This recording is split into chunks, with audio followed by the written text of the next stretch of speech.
Yeah. So I guess the best place to start is what first caught your attention about snowmobiles that got you interested enough that you'd want to buy one? Well, everybody was having so much fun. Everybody had a machine. Some people had 2, 3 machines, and I wanted one too. And do you remember the first machine I had? I do. I think it was a Ski-Doo Olympic, maybe 69 or so. That yellow one. I don't remember that one. No? No. Because I know it was okay, but you thought it was a little tippy. So you were wanting something with more of a smoother ride and something more comfortable for the trail. Is this where I got the Arctic Cat? It is, yeah. The 72 Cheetah. That was an Arctic Cat. Yeah, with the 440. Oh, that was a, yes. Yes, that was a wonderful machine. That was beautiful. It was fast. It wasn't as fast as Lee Richardson's machine, no. Sure. He had the garage just down the street from us, and he was very mechanical.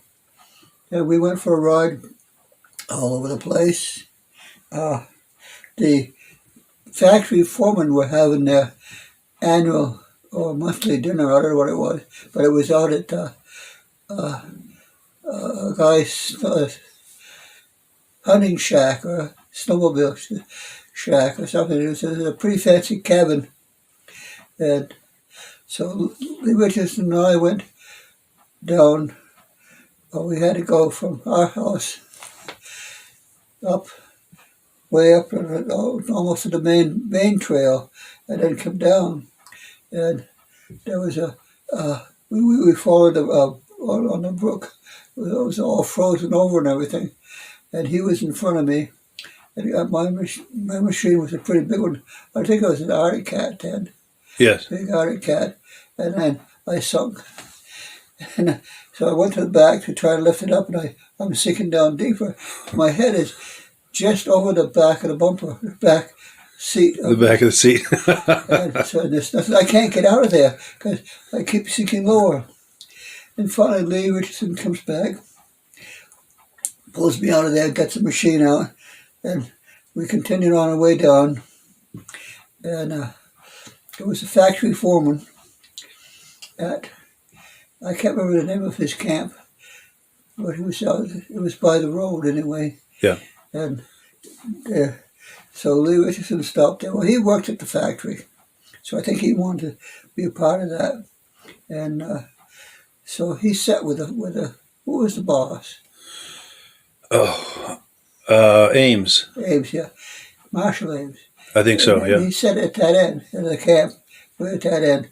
And Lee Richardson sat with him and talked with him while the rest of the foremen were setting up tables for their meal and stuff. And the second in command, Greenwood, I think. Okay. Anyway, he came and sat beside me. And I sat at the door when we first came in. So I'm watching all of this. The guys are all setting up tables and chairs and all this stuff, and Lee is back there with Marshall Ames. And so anyway, I guess when they got ready to go, Lee and I left. Yeah. Because this is for foreman, factory foreman. And they had maybe monthly to-dos, you know. Yeah. And he was a very competitive rider, too. Didn't he race motorcycles at one point, and he was able to carry some of those skills over to his snowmobile? And Marshall Ames? No, Lee. Lee Richardson. Yes, I think so. Well, he was a mechanic, so people would bring their machines to him to fix for them. He had a garage there at Wallace. Yeah. And I remember the Arctic Cat, big Arctic Cat, and brought Brian, my youngest son. You are Mike, my oldest son. Yes. Well, anyway, my youngest son was, I'm going to say 4th or 5th grade. Yeah. And he liked that great big machine. He loved that great big machine. And we were going to take it down to the snowmobile dealer and to trade it for another machine. And Brian was crying because he liked that great big machine. He looked like a little tiny tot on a very big machine. And I said, don't cry now. Wait till we get to the dealer and then cry. So you negotiate a better price? Yeah, I tried to negotiate a better price. Yeah. So I don't know if Brian did that or not, but you and I and Brian went down and we bought something, traded that big Arctic cat in there. And the Arctic cat was great, except it was big, heavy, got stuck easy. And I think this was the 69 Panther we're talking about. Yes. Yeah. Big Arctic cat. With a gas tank in the back. Yes, that's right. Yeah. But that was I think was that the first machine we had? No, that was the third machine, and I think you traded that for a Polaris TX, a 76 or 77 Polaris TX 250. Fast. That was a fast. That was fast too. Fast. Very fast. Yeah. Not as fast as Lee Richardson's machine, though. No. He had a fast machine. And a lot of it had to do with him on it. He was a very skillful rider. Oh yes. Yeah. Trying to think of some other snowmobile stories. Well, while you're thinking, I've got one, and I think she just pulled in here. Yeah. But I'll see if you remember this. But this was with the Panther we were just talking about, the 69 Panther with the gas tank in the back. Yeah. Single cylinder, so I don't know how many cc's it would have been, but that's not really part of the story. Yeah. But there was a big, across by Daly's camp there, across the road, there was a long snowdrift the plow had made, or a snowbank, I should say. Yeah. And you'd managed to get up on top of that, and you were going to try to ride the length of it. Yeah. And at about halfway across there, it started to get a little tippy. So you just kind of stepped off it, lifted your leg and your arm, and the thing rolled down 2 complete revolutions and landed on the ground. Right side up? Right side up. And the engine never skipped a beat, and all you did was just kind of push the windshield up, because that had gotten flattened, but there wasn't a scratch or anything wrong with the rest of it. Yeah. Do you remember that? Or? Oh, I don't. Yeah. This is a long while ago. Yeah, this is 50 years ago. Yeah, I'm practically 91 years old, so my memory is not as good. It's not as good as it was when I was only 90. Yeah. And you asked me to talk about snowmobiles, which that was many years ago. Yes, that was over 50 years ago. Yeah. Now, do you remember the ride-ins and the group rides we used to do? We'd end up at a restaurant many times. Then we'd start out just either us and Pages or us and Richardson's, and as we'd go, we'd meet up with other people, and now they're part of the convoy, and then we meet up with other convoys, and we join theirs, and by the end of the day, there's dozens and dozens of people, and we'd maybe stop in the middle of the day with a campfire and cook some hot dogs, and then later on in the day for supper, we'd end up at a restaurant, usually either the Northland or the Norton restaurant. And there'd be just dozens and dozens, and I don't know how many snowmobilers, but the place was just jammed with snowmobilers. Yeah. Oh, snowmobiling was big. Yeah. Up in the woods up here. And we were at the end, out in the woods, about as far as you can go up the northeast corner. We were pretty remote, yeah. Vermont. Yeah, it was a small town, and we were 4 miles outside of the small town. Yeah. So we were pretty remote. Yeah. So we had to go quite a ways before we got on the trail. Yes. But the trails were nice. Yeah. I remember mostly Jackie with her machine, and we would stop for a break, and she would go up against a tree, the bumper against a tree. Now, there's a ski on each side of the tree. Now, as I try to pull that back, the skis dig in. Fifth, 6th grade, maybe. Yeah, if that. Brian. And, my brother Brian, yeah. If he was that, yeah. And he was on that, he liked that great big machine. The 69 Panther, yeah. Yeah. And so we're going to take it down to the dealer and trade it for a brand new machine.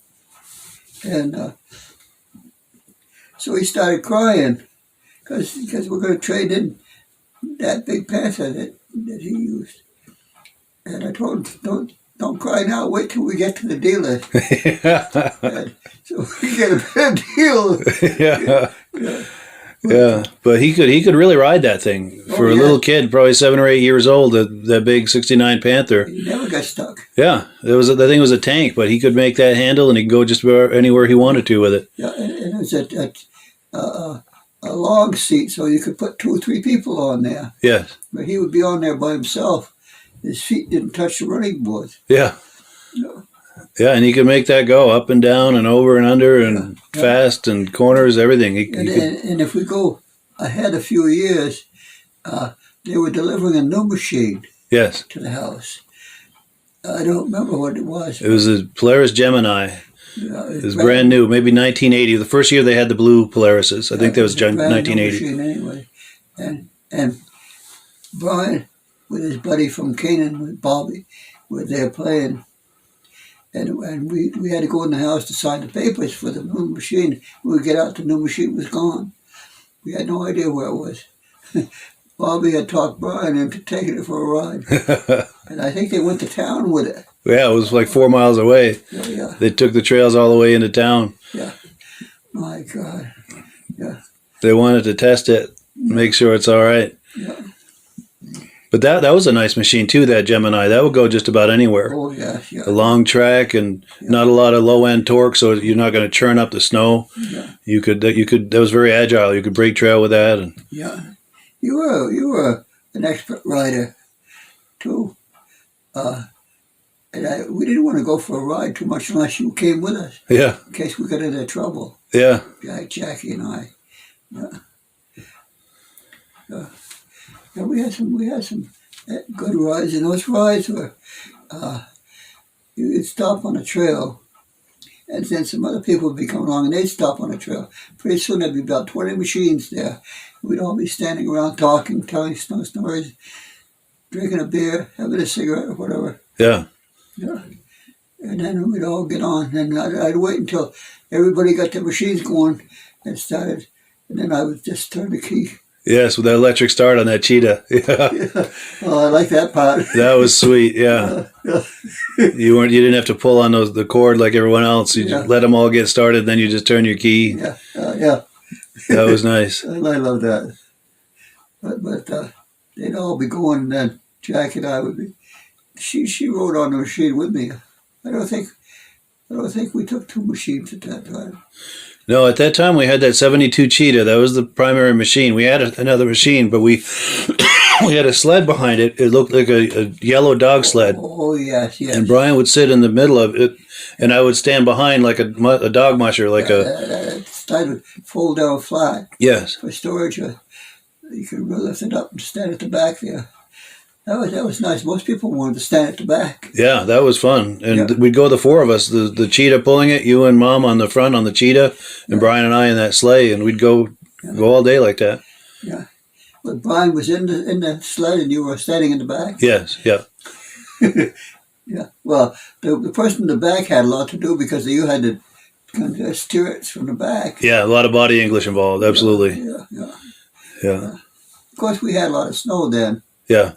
By Christmas, we had probably 4 feet snow. Yeah. And now, Christmas, that's about the time we got our first snow this year. And it is middle of March, and we do have snow, but nothing like what we used to have. Yeah. You know, when I was a little kid, we had snow that went up halfway up the window. Yeah. And we couldn't see out the window because we weren't tall enough to look over the top half of the window. That's a lot of snow. That was a lot of snow. Yeah. Yeah. Now, do you remember going to, I think it might have been out in Yogi Carrier's cornfield in the wintertime. I think they had some drag races there a couple of years. Oh, yeah. Do you remember going to that? Yeah. Big crowd. Yeah. Big crowd. Yeah. Yeah.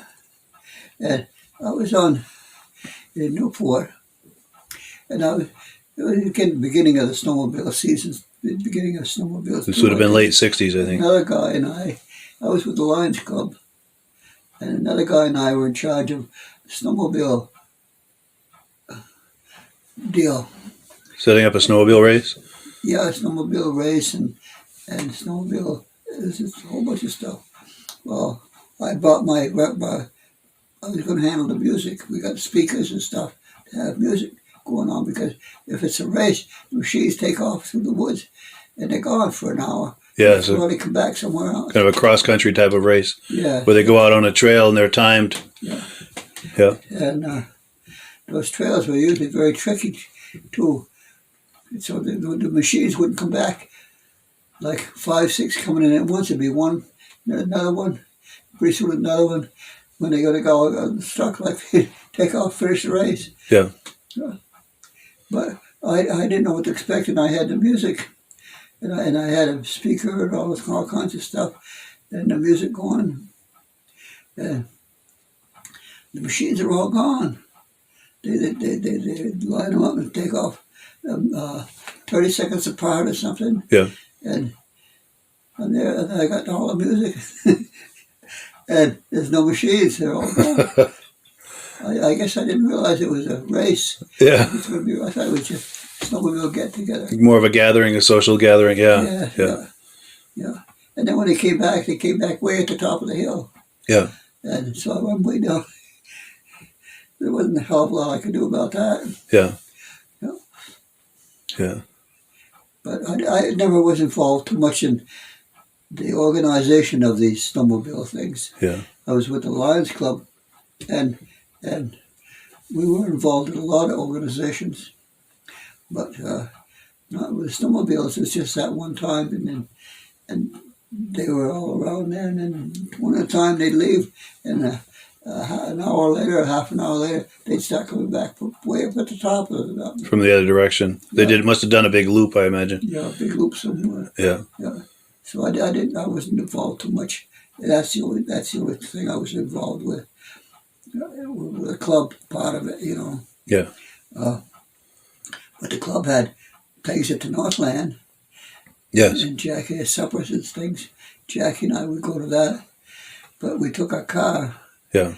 Because it was going alone at night. It was kind of tricky because the trail was deep in the woods. Yeah. To get down to Canaan. Yeah. We were 4 miles out of Canaan on Lake Wallace. Yeah. That was a beautiful place in the summer, but not that great a place in the winter. Yeah, it's pretty remote in the winter. Yeah. Yeah. Now, do you have memories of using the snowmobiles to do ice fishing? We used to have a shanty out on our lake a few years, and also on Lake Averill a few miles away. We had a shanty there, and we used to snowmobile to get to it, and it was as much a social thing, that fishing shanty, as it was fishing. Yeah. Oh yeah. It was warm because you'd dig a hole and put your line in. It was on a little tippy thing, and then we just sit and watch it. Yeah. So we'd be all sitting around watching our hole with our thing, and I don't believe any fish ever touched our line, because I don't think that ever went down. But the other places, once in a while, it would go down. There were fish that were being caught. Yeah. In the winter on the ice. Yeah. Yeah. And I remember different ones would come over, and people we knew from another shanty down halfway across the lake would come on their snowmobile and visit us, or we'd go visit them. And yeah. And we made a day of it. Yes. Even though we were in one spot, we were supposed to be fishing, we still made a day of snowmobile. Yeah, and we'd have friends over, and we'd all be out there and cooking hot dogs, and we'd get a little wood stove in there. I think there were years, the fishing shanty, I think, was more of a social thing. I think there were years we never even put a hole in the ice. It was more just like a little camp to have on a lake. Oh, yes. To snowmobile too. After the Northland was the place where people met. They had dances, dinners, meetings. Everything went on at the Northland. Yeah. Big hotel. Yeah, and I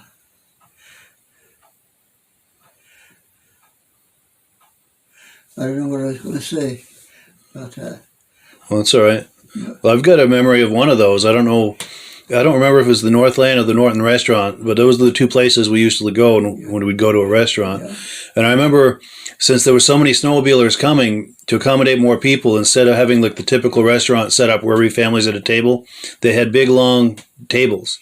Oh, yeah. Like cafeteria style. Yeah. And since everyone, even if you weren't with that party, you knew them, or since you're snowmobilers, you don't care. Everyone's happy to sit at a long table. Oh, yeah. Snowmobilers, everybody was the same family. Yeah. And they had all the jackets in a pile on the other end. And and this one time, I don't remember if it was the Northland or the Norton Restaurant, but they had a separate cafeteria style table for the kids. That was a kid table. So it was a whole line of kids at that table. Yeah. And then the adults were all at other tables. Yeah. And I remember, you and Mom were saying to the waitress or waiter, order this and this for those two boys over there, and, bring it to them when it's ready. Yeah. And we were having fun with the kids, and you guys are having fun with the adults. And oh, yeah. And it was a different time, and so, different from today. But I remember the drinks were flowing back then the way they probably wouldn't today, Yeah. Oh, yeah. It was we lived out in the country, community out in the country. So we did a lot of things, the community together. Yes. There were the snowmobile ride-ins. We'd go somewhere. We'd all ride together. And a big group of machines going on. Yeah. Yeah, it was a very social experience, the In the snowmobiles. summer we'd do the same thing. We'd all meet at somewhere and have a drink or two, maybe a meal. Yes, yeah. Yeah. Oh yeah, we had a good time. It was fun living out there. Of course, we were 4 miles out of town, so Yeah, it was pretty remote, but it was wonderful. well, we lived on the lake, so in Yeah, the summer we were pretty busy. A lot of people would stop by to go swimming. yeah, boating and water skiing, and Yeah, yeah, it was an all year thing. yeah. We had stuff to do in the summer and in the winter, and across the road from us there were miles and miles of woods. Oh yeah. So Brian and I would build forts up there and go hunting up there, and if we weren't doing that, we were fishing or water skiing or boating or snowmobiling or ice skating in the winter, snowshoeing. Next town to us was Island Pond. That was about 4 miles away. More than that, yeah, more. I think maybe 15 or 20 miles. Oh Yeah, yeah, it was quite a distance down there. yeah, And people had places all along in the woods there where they would call their camps. yeah, But we had fun snowmobiling. yeah, A lot of these were impromptu. We just get out and we know we'd meet somebody, some other machines, and we'd go with them to wherever they were going. How far away was Norton? I don't know, 5 miles, 6 miles. That's all. Yeah, but on the snowmobile trail on those old machines, it took a little while to get there, and maybe I don't know, 6 or 7. I don't know. We had to go up over, what was it? There was a mountain we'd have to go up over to get to Norton. What the heck was the name of it? This is many years ago. Yeah, but I remember that, and I don't even know if the trail is in the same place as it used to be, but there was a big mountain we'd have to go up over. Yeah. I'm drawing a blank on what that was. Yeah. I can remember it. Taking our turn at the bottom, waiting until it was our turn, and then we'd scoot up. Yes. Yeah. And hope we made it. Yes. Yeah, there was a couple of spots there where it was one lane and you go up a real steep hill, almost like not a snow bank because it wasn't plowed, but it was just a steep bank. It was a hill. Yeah. Very big hill. And each person would go one at a time, and you'd have to have some momentum. And if you didn't have momentum, you weren't going to make it. And there was a few that didn't make it, and they'd have to be helped by the others. And Yeah, and there was also others along the trail. There at the bad spots, there were people there in case they needed help. Yeah. And you're right, it was a very social thing. And like we'd start off many days, either just the 4 of us or the 4 of us and our neighbors, either the Pages or the Richardsons, and we'd meet up with some other people. And then now we're a group, and then we meet up with some other people, and now it's an even bigger group. And then by lunch, there's probably 20 or 30 people, and we stop and cook some hot dogs on a little fire in the woods. And oh yeah, we always had we would bring food with us to cook, hot dogs, hamburgers, and stuff. Yeah. Yeah. Yeah, and I remember it always being a very jovial situation. Everyone's laughing and joking and having a good time, and it was just a really fun environment. Oh, yeah. And the adults were laughing and joking, and the kids were playing and having fun. And snowmobiling was a great method to get families together. yes, You went out and you didn't know who you were going to meet up with, yeah, and then you'd be a part of the group. yeah, you make a lot of new friends. If they were from Colebrook or somewhere, we stop there, and we would be part of the group. Yeah, They'd just take us out, and if we had a group going, and strangers would come to stop, they'd be part of the group. yeah, Snowmobiling was a great thing for that, because yeah, you're out there in the woods way out, and so when you meet somebody, well, we got to stop and talk. yes, exactly. Just say hi to them. Hey, you're doing the same thing we are. Yeah. And even if you didn't know them, now you're instant friends because you're enjoying the same thing together, and everyone's having a good time, and there's always laughing and joking, and yeah. And yeah, we made a lot of new friends and get deepen relationships with existing friends, and maybe people you maybe only knew casually, get to know them on the trail, and now you're better friends with them. Yeah. Oh yeah. It was a real unifying experience. It was. Yeah. And remember, Canaan was a small community. Yes. That was a big center, the center of everything. Yes. And Norton was the next place, and that was 20 miles away. Yeah. But in the summer, in the winter, fall, and spring, Canaan we would stop, if we wanted to meet somebody, we'd stop in the Northland, have a drink. Yeah. And we'd be automatically in with a bunch of people. Yes, yeah. And then same was on the trail. You'd stop to have a drink, and people would stop. You'd have people from all over the place, because a lot of people from down country would trailer their machines up. Yes, people would come up from Massachusetts, and they'd stay at the motel down the road from us. Yeah. And we'd snowmobile with them sometimes. Oh, yeah. Yes, yeah. Yeah, snowmobile was a great method of getting people together. Yeah.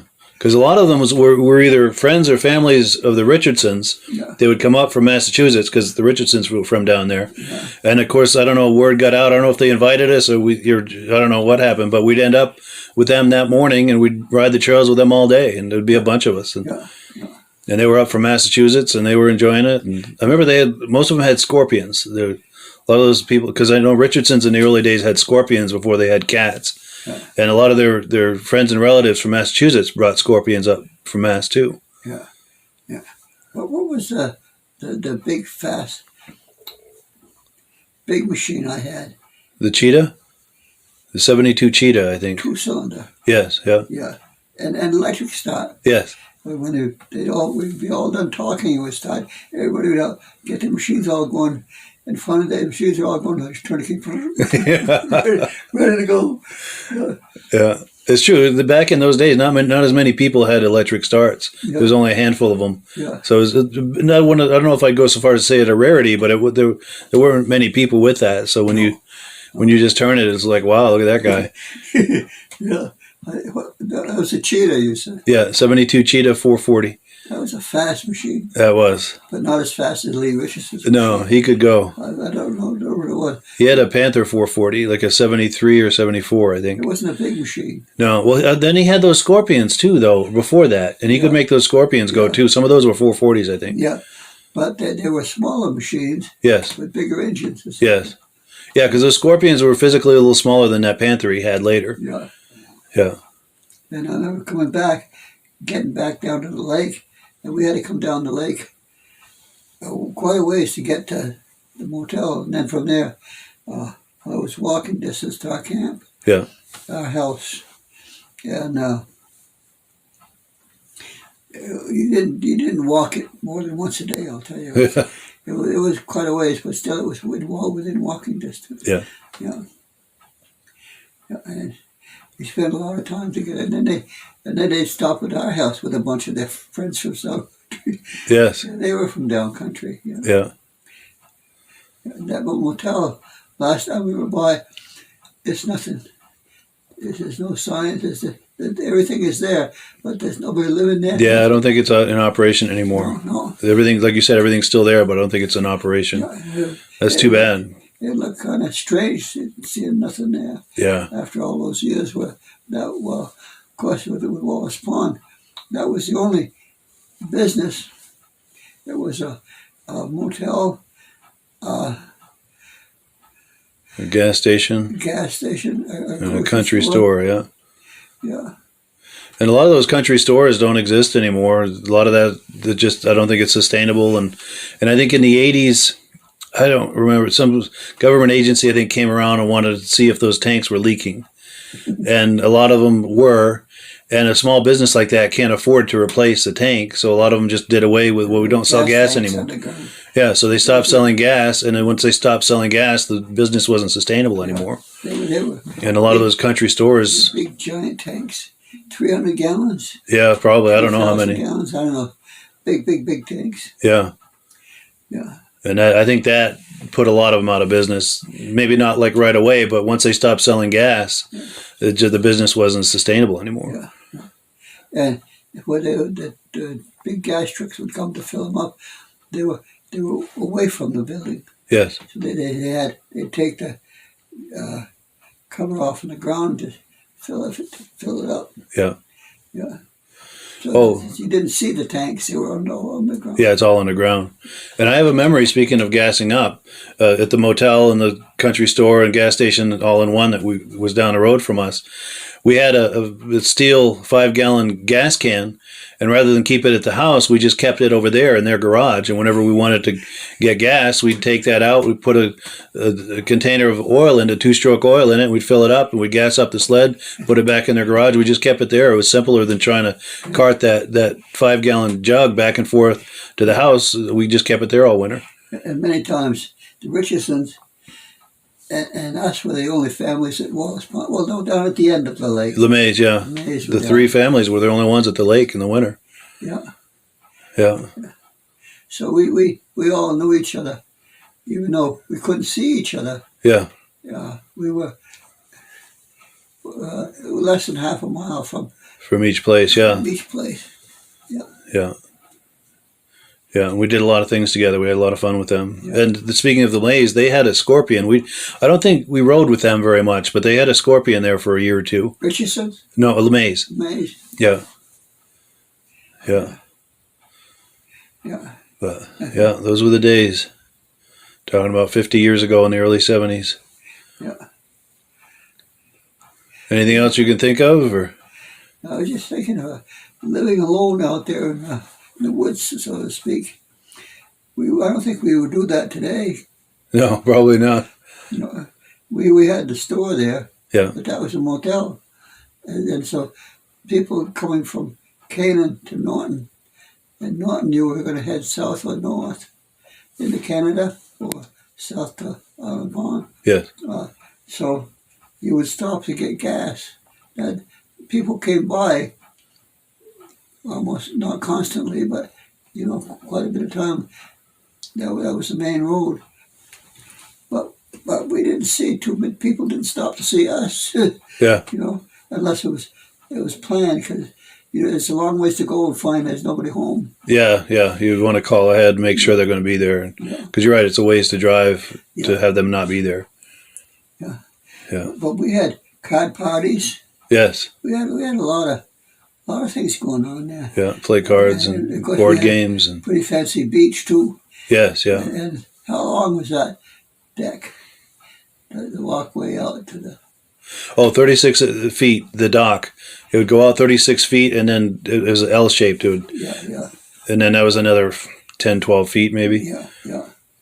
An L-shaped dock, yeah.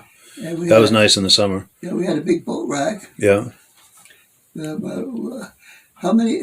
95 horsepower? 65. 55? 65. 65, yeah. Yeah. Well, it was enough to pull you guys. Oh, yeah. We did plenty of water skiing on that. Yeah. And we had that boat rack. So, and if we had been boating at night, partying in the day, you could see because the boat would be in there cranked up, but it'd be sideways. Yeah, it'd be all crooked in the rack, yeah. In fact, I shouldn't say this, but I put it in there crooked a couple of times myself, partying with my friends. Yeah, and Brian was pretty young. Yes. And we got back one time, and he had a bunch of his kids, 4th or 5th graders, and he'd taken them out for a boat ride, and they went exploring. Yes. He didn't, I don't know, don't know if they put the drain plug back in or not. Oh, I don't know, but I know one time I forgot to put the plug in and I lowered it down and I saw it was filling up with water, so I cranked it back up again. Yeah, let it drain out and then put the plug in. Drain. Yeah, and there's a good story about Brian too, though. I don't know if this is the one you were thinking of, but the other side of the lake was Quebec, Canada. And someone had graduated that had a camp on the other side of the lake. Oh, and Fauteur. Oh, yeah. So I don't know where I was, but you and Mom and Brian and I don't know if it was Bobby or Jeff, but had been over at that party, at that graduation party, having a good time over there. And of course now it's getting late and you come back and everyone goes to bed. Well, Brian and either Jeff or Bobby, they get back up and they took the small boat over, the rowboat, back over to that party and partied with them until dawn. No kidding. Yeah, he was in high school at this point. Wow. Yeah. Yeah, we had 2 or 3 boats, didn't we? We had 3 boats, yeah. The bigger boat, the water ski boat, we had a aluminum rowboat with a little 5.5 horsepower motor on it, a little outboard, and then we had a little sailboat. Yeah. Well, the sailboat was that full boat. Oh, no, we had that too. Yeah, the full boat was like that kayak. Yeah. So I guess we had 4 boats, yeah. Yeah. and traded a full boat for a For that dirt bike, yes. Yeah. Yeah. Those were the days. Oh, we were young then out there. Yeah. Yeah. But yeah, those were good days. Yeah, we had a good time. We were out by ourselves, but we were very seldom by ourselves Yes. because everybody moved. There was in Canaan wasn't a very big town, and so you were always going to see somebody. Somebody was coming to see you, you know. So we were never alone, no matter how far we were 4 miles out of town. Yeah, as remote as we were very social. We always had people over, and people we would go visit too. Yeah. You know. Yeah. Yeah. We weren't really lonely at all. No, we always remember that. Always fun. Yeah. I'll never forget that. That was a great place to grow up. Yeah. Well, cool. Yeah. Anything else, or? I was thinking about the shelf, the desk I made for you in your bedroom. Yes. You had you had dresser, but no shelf. So I made a shelf. I hung it from a rope from the ceiling. Yes. Yeah. One corner of it was suspended by a rope. Yeah. Yeah. That was cool. It had kind of a nautical theme going. Yeah. That rope. Yeah. That big rope. It was a piece of plywood, but it was steady. Yeah. It was hooked to the wall, nailed to the wall, but where it stuck out, there was nothing to hang on to. So I hooked the rope to the ceiling. Yeah. I remember that. Big knot underneath it. Yeah. Big hemp rope, probably an inch in diameter. Oh, yeah. With a huge knot on the underside of the desk to hold it up. Yeah. Yeah, it had kind of a nautical theme. I'll have to see if I can find a picture of that and put it on there. You were pretty happy when I called you in, and you saw I wanted a desk. Don't have a desk, nothing to write on. And when you came in and saw that, it was 8 feet long, I think. Yeah. And it's wide, like 2 feet wide. Maybe not quite as wide as this desk, but almost. Yeah. Maybe 2.5 feet wide. Yeah. Yeah. It's a good place for you. Yeah, and I had similar to what you have here against the wall. It was taller and it was different, but the same idea as that. So I had all kinds of things in there. Yeah, that was a nice little workstation there. Yeah. I used to assemble those Revell models, the plastic car models. Yeah. You open the box and there's all the pieces, and then you assemble it. And you've got a car model. And mine always looked like an amateur had put it together, but I had a cousin, remember Dookie?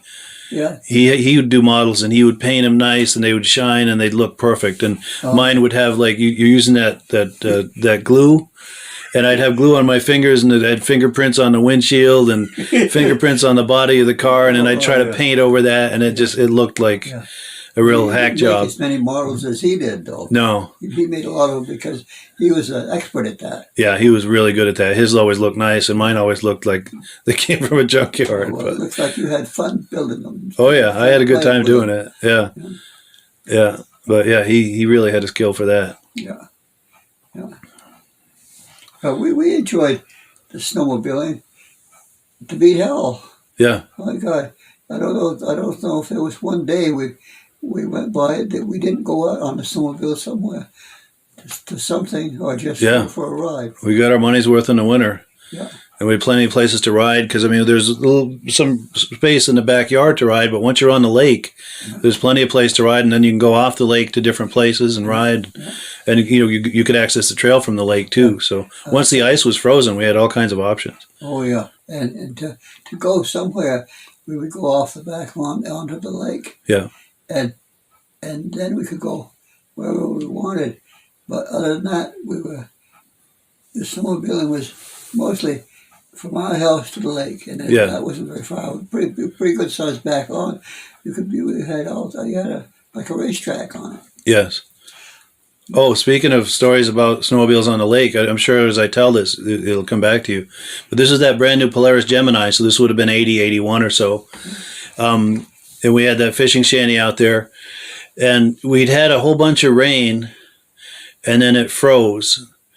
And in that rain, I think there was a lot of wind because we looked out and we could see our fishing shanty wasn't in the same place. You could see the indentations in the ice where it rolled 3 or 4 times and it was on its side. Yeah, it had moved. So I went out there on the snowmobile one morning to check it out because I think it was February vacation or something. and looked it over and said, yeah, that's pretty well damaged, but we fixed it. We just replaced the 2x4s inside. But so anyway, from there, I decided I'm going to go visit my friend Carolyn. Remember the Hurleys? Yeah. So I was going to go visit her. So I went across the lake over to her place, and I'm just about to go up onto the land where her place is, and I start going through the ice. And then I'm like, uh-oh, I'm going through the ice. So I jumped off and I started trying to swim, and I realized I'm banging my knees on the ice. So what happened was all that rain, there'd been like a huge puddle in there, and then it iced over. So there's about a foot of water that's iced over on top of the main ice, which is several feet thick. So that's what I was going through. So I wasn't in any immediate danger of like going way down, but I got myself good and wet, and it was cold and windy. What, were they home? Yeah, they watched the whole thing, and they're going, uh-oh. Yeah. So thankfully, I went up there, and they had a change of clothes for me, and they had some of Tom's hip waders. So they got me rigged up in that, and I went down, and there was some ice fishermen nearby and ice shanties, and they came and they helped me pull it out and get it onto solid ice and up to the edge there where we could get it in a pickup and bring it home and let it thaw out. And then we had it in the garage for a day or two, and then we just started pulling the crank, and water started pumping out of the engine, and we give it another day or two to dry, and we started and fired up just like nothing ever happened. And we had that sled for quite a few years, and it didn't seem like there was any damage done to it. There's ways that God takes care of people that take care of experts. Yeah, that's true. But the other thing, too, is Mom was working. I think she was working at the florist at the time, and you were working, too. So I'm alone at home. I think Brian was with me. Yeah. But we're doing all of this, by ourselves. And I think I'd called you to let you know what was going on, and you couldn't really come home. And I think you were pretty stressed out about it. Yeah. But do you remember me calling you on the phone with news about that, or having gone through the ice? And oh, I hope I don't remember that. Yeah. Because I know you weren't too happy about it. It surprised me a bit. Yeah. Thinking about it now, because we had no one to play with. Yeah. And so we played, we just used the area. There was too many things to do in the area. We could do it alone. Yeah. So it's very easy to get yourself in trouble when you're way out in the area like that. It's true, yeah. Yeah. But I still think that's the best place we ever lived. Oh, for sure. Good evening and welcome to the podcast. I'm really glad you're here. We're going to do something a little different tonight. We're going to have an AMSOIL Oilathon. Now, what is an Oilathon, you might ask? Well, it's an opportunity for us to do some Q&A and to learn about AMSOIL products, especially as they pertain to snowmobiles, modern and vintage. We're also going to talk a little bit about applications for cars, trucks, motorcycles, boats, things like that. But it's mostly going to be about snowmobiles. Now, before we get into all of that, I want to make sure that everything is working properly.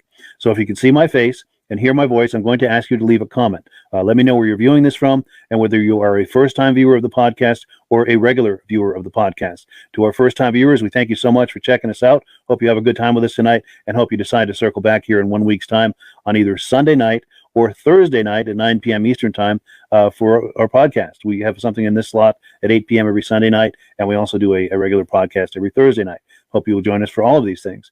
To our regular viewers who are here week after week and season after season, thank you so very much. You guys are the ones who make this possible, and we really, really appreciate that.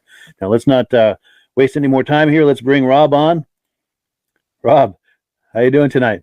I think winter finally showed up. Finally. Absolutely. In fact, to our viewers, I seen green grass on my front lawn. Unreal, huh? It's been a crazy winter. Yeah, I'm glad you finally have some rideable snow over there. And to our viewers, too, if you finally have some rideable snow, please leave us a comment and let me know where you are and how much snow you got. See, we've got a comment coming in. Oh, good. Our good friends, Stacy and Art Fosler from Platkill, New York. Regular viewers. They've been watching from the very beginning, and they said everything looks and sounds good. And Stacy and Art, did you get any snow there in Platkill, New York? Enough to do some riding on? Love to hear from you. But yeah, well, we're waiting for some more comments. Rob here is a regular on the podcast. If you're a regular viewer of these podcasts, Rob is no stranger to you. And also, it's also no secret, as you can tell by his shirt and his hat and the banner behind him, he is the AMSOIL guy. And he's going to be answering questions for us and explaining in great detail all of the different products that are available to us as snowmobilers, both vintage riders, modern riders, and everything in between. And before we get into that, we've got a couple of quick questions. Stacy and Art say no snow yet. George Jackson says, been riding in Wisconsin for about a month. Wonderful. Well, I'm glad someone somewhere is getting some snow. Well, cool. So, Rob, if you're ready, I'm going to put you full screen. If you can just kind of take us down the path and tell us about AMSOIL. Okay, I've been involved with AMSOIL 40 years. Back in 1979, I was racing a 79 SRX Yamaha, and a guy from New York State, Tim Bender, came up and said, "You're having a lot of problems fouling plugs." I said, "Yeah, I had a 15-to-1 oil mixture. Before I get out the starting line, I'm fouling a plug." He said, "Try AMSOIL." He said, "Try it at 100-to-1. I said, 100-to-1, I'll blow my motor up. He says, "No, I'm running my race machine at 300-to-1. You try it at 100-to-1, that's what it's warranty at, and you'll have more performance, more horsepower, and a longer engine life." So later that day, he gave me a tank of his fuel. I put it in the machine. First time I ever made it to the finals. It did make a difference in the performance, how much better the machine run, and the more horsepower I had. And at 100-to-1, I didn't foul any plugs. Now, this was a product right here that we were using at the time, AMSOIL Sabre Oil. One of these bottles, 8 ounces to 5 gallons of gas. It's perfect for me at the cottage. It doesn't matter if it's a chainsaw, weed eater, my 200 Black Max, a 50 Merc on the back of the pontoon, but with a 99. Everything runs the same oil mixture with AMSOIL, 100-to-1. They came out with this product in 1972, and all the oil manufacturers says, "You're going to get sued, you're going to get sued." It's the same product we have in the market now. Outperforms everything else out there in the market. Burns cleaner, gives you more horsepower, more performance. Then after that, snowmobiles started becoming popular. AMSOIL came out first with our injector oil. Yes, and it can be used for snowmobile, boats, anything that's injector. You can also run it at a premix. And this is what we had for a number of years until Bombardier came out with exhaust system, the Rave engine. And with the Rave engine, you needed an oil that was a 92% no ash. Otherwise, the ash in the oil, ash was also a lubricant, the ash in the oil would plug up the exhaust valves, they would stop working, and you had less power out of the machine. The Rave engine with the exhaust valves performed more performance out of it if you kept them clean. So AMSOIL came out with the Interceptor. It is 98% no ash. So it's perfect for all the new machines out there now. You put it in the machine, you notice an increase in horsepower, more performance, because of less friction, less drag. AMSOIL is a slipperier type oil than the petroleum oils on the market. By cutting down friction and drag, you get more horsepower, more performance, and longer engine life. And that's the main thing you want out of your equipment. Longer engine life, more performance, and everybody likes more performance out there in the machine. If Absolutely. you have 2 or 3 buddies all got the same machines, if all 3 of them have an 800 and the one guy's running AMSOIL, you'll notice the one with the AMSOIL, no smoke coming out of it, more performance, more horsepower, a little faster going down the lake than the other guys. Yeah. And the machines aren't cheap now. You can't buy a snowmobile for $10,000. Some of my friends are paying over $30,000 for a snowmobile now. And you don't want to put a cheap quality oil in that high performance engine because it needs extra protection. So that's another one of our products to have. And the other snowmobile oil that we like mainly for racing application, I'll try it this way, Dominator. Dominator is not a 92% no ash oil. It will foul the valves. I personally run it in my own machine because the Interceptor will give you a 5 to 6% increase in horsepower. This gives you almost 7. So it does give you a little bit more horsepower. But I've been stuck on a trail where it was washboard for 6-7 miles where the groomer hadn't gone down yet. And before I got down that 7 miles, I had to stop and change one of the valves, one of those spark plugs, because it did foul up. But it does give me more horsepower, more performance, and that's why I run it. Yeah. But I should have been running the Interceptor, and that's what all my friends run in theirs. Yeah, so AMSOIL has a complete line of products for all the applications for snowmobiles. Yes, the 4-strokes, we have the 4-strokes also. 0W40. If you're out and it's 50 below zero, this pours at 58 below zero. It'll make it run cooler, more performance, more horsepower, just like all the other products. Yeah, so we have them all covered. Yeah. Last week we were talking about one of our other products is chain case. A lot of the snowmobiles, people lift up the back end of the machine, they rev it up first thing in the morning because they think their rubber track is frozen in the snow. No, you're running a 75W90 gear lube in your chain case, and if it's 20 below, what do you think that gear oil is like? It's just like honey. That's what's making your belt burn first thing in the morning. If you put the AMSOIL chain case in it, it'll pour at 58 below zero. So the chain case won't be, the oil will not be in there thick.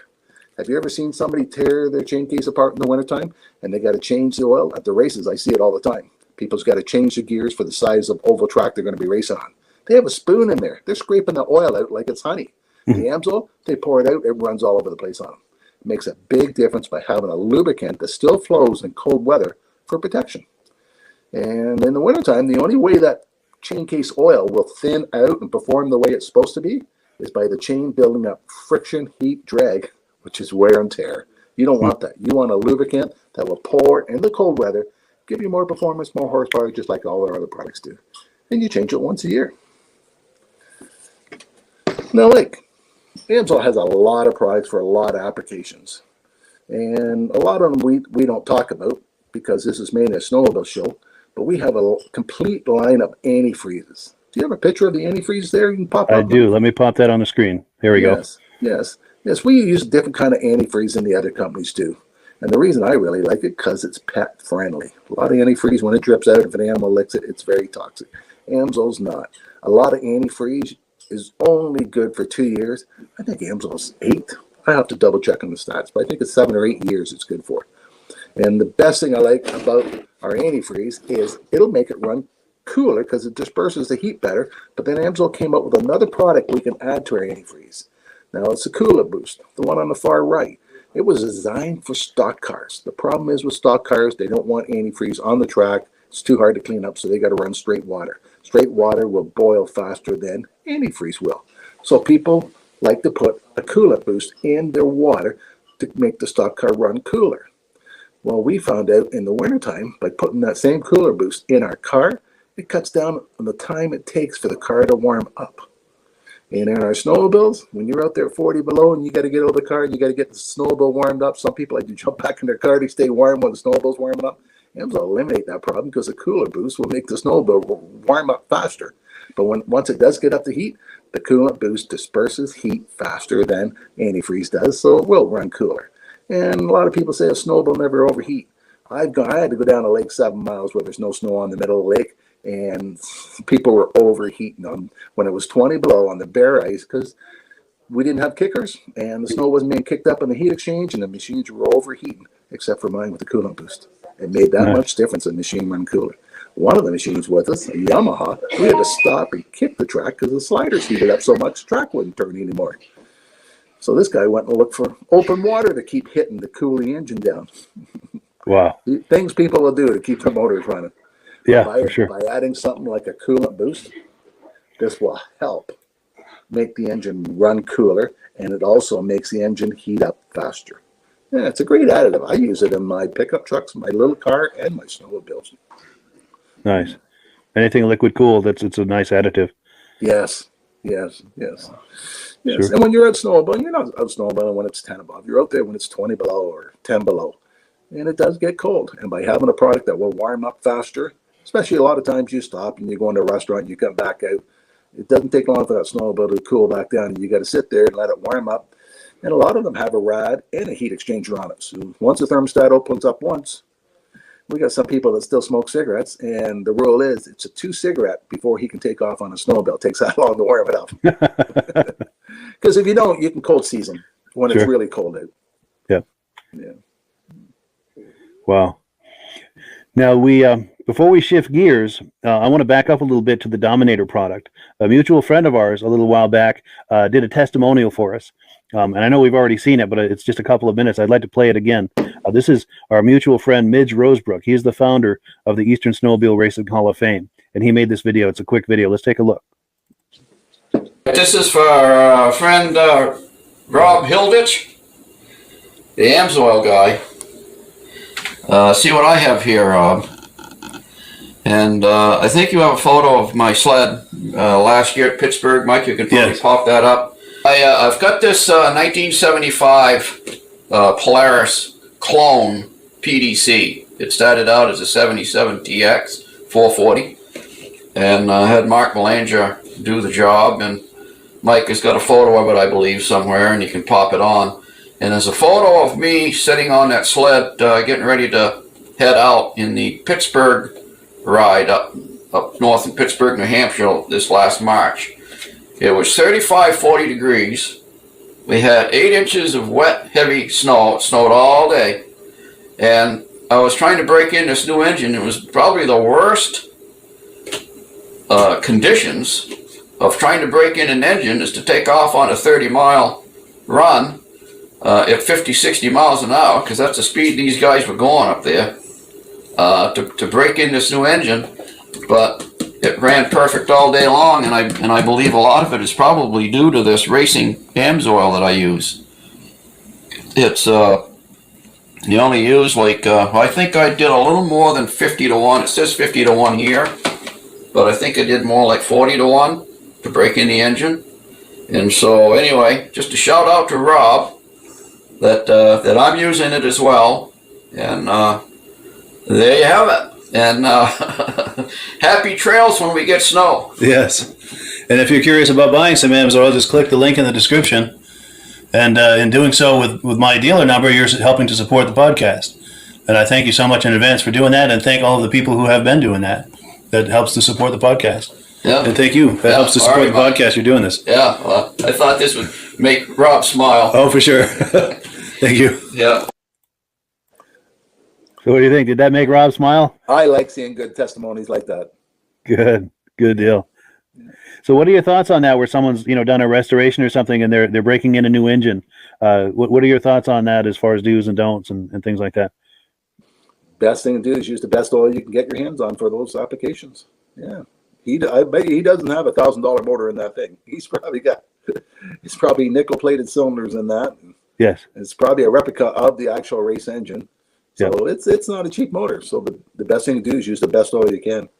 Yeah. And you know, at all the big racetracks, if you go on the Eagle River racetrack site, you can look up the rules and regulations, and they tell you can only use 3 different kinds of fuel, and there's only 2 different kinds of oil you can use, Bombardier and AMSOIL. So really? Everybody at that track either is running Bombardier or AMSOIL. It's the only 2 that's approved for the track. Wow. Yeah. That's cool. That says something. That's an endorsement in itself, isn't it? Yes. Yeah, sure. And it's right on their website. Yeah. Nice. Yeah, and I did snowcross for 14 years. And when I went to snowcross, people brought 5 or 6 snowmobiles with them because they blew the motors up. Second year after me being at snowcross, people would go a whole season on the same motor. They wouldn't blow engines up anymore. It made that much of a difference, AMSOIL on the engines. That's amazing. Yeah. Very cool. Very cool. Now, the nice thing, too, is not only are there the motor oils that we've talked about for either injections or premix or anything like that. We're going to pop a graphic on the screen. We also have some other items at AMSOIL that are useful to snowmobile owners. Yeah. You want to talk some of these up? AMSOIL's got a lot of different spray cans. Fogging oil. A lot of people like to fog their engines before they put them away at the end of the year. The Mudslinger. A lot of it for the dirt bike people. When they're racing dirt bikes, if they don't have the Mudslinger on and it's a muddy track, that dirt bike can come in weighing 50 pounds heavier after 20 laps than what it was before. And the chain lube for the chains for the dirt bikes. Silicone spray. We had a problem 2 weeks ago with the wife's car. Couldn't get the passenger door open because the rubbers were froze. You wouldn't think a rubber would freeze on a car, but we ended up getting the silicone spray out, spraying it, and haven't had a problem since. A metal detector, it's a big seller for me for opening new accounts. If I go to a trucking company or something like that, they have their favorite oil. Or the best thing I like to do is when I go to a farm tractor, a John Deere guy will not buy anything else except for John Deere. But if I go approach him with a product like our MP and say, do you ever have a bolt seize you can't get out or something like that, or something squeaking, or a shaft on your hydraulic that's got rust marks on it and it's wearing the seals out? I said, here, try our metal detector. And by getting them to try that, the farmer will phone me up and said, well, I've never seen a metal detector work as good as that. If it works that good, how good's your oil? But if I were to approach the John Deere guy about using the AMSOIL to start with, he won't use anything except for John Deere oil. So it's a good introduction product. Now the heavy duty MP, I happen to have a can right here. Oh, good, yeah. It's a 15-ounce can. It's a good size can. And I'm doing a test this week on my car. I got really aggressive snow tires on my car. On one side of the car, I'm spinning the wheel wells with this. The other side, I'm not. Because last week, when we got really cold, there was so much ice and snow under there, the wheel wouldn't turn. I had to go with the hammer and break that frozen snow off. So I'm going to spray under there with this here. Because I also use them on the snow shovels. Today, we had a really wet snow. So after spraying the shovel with this, lift the shovel up and the snow just falls off. It didn't stick. So a lot of my customers use it in their snow blowers because with the wet snow, they got to get a stick out and stick down the auger to get it cleaned out. By having a spray in there, that wet snow won't stick. It prevents that problem from happening. Two of my snowplow companies use it on the front of the plows. I didn't think snow would stick on a plow, but when it's wet, packy snow, it sticks. Sometimes the front end loader, they go to dump it and it still has a half a load sitting there until they hit it 2 or 3 times. By putting the MP in it, they lift it up and it falls right out. So, and I got one guy, he wants it. He's going to try to use it for an undercoater. He's going to spray his whole underneath his vehicle. He's used it for a number of years, and he's tired of some of these products people are using right now for undercoating, and he wants to try the AMSOIL MP. So it'd be interesting how he finds how well it works by the end of the year. But it's a multi-purpose product. 101 uses you can use it for. That's amazing. That's amazing. Now we have some comments coming in. Let's see here. This goes back to when we were talking about the price of snowmobiles. It's hard to find something under $10,000. So John Lass is confirming that, saying you can't buy a cheap old machine anymore. That's certainly true. No. And everybody thinks their old machines are worth big bucks. Yeah. Yeah. I got a couple of Jags if somebody wants some. Sure. Yeah. Cool. And then Ann Packer says this week we're going to get some snow. So good. Maybe they can finally get some riding in.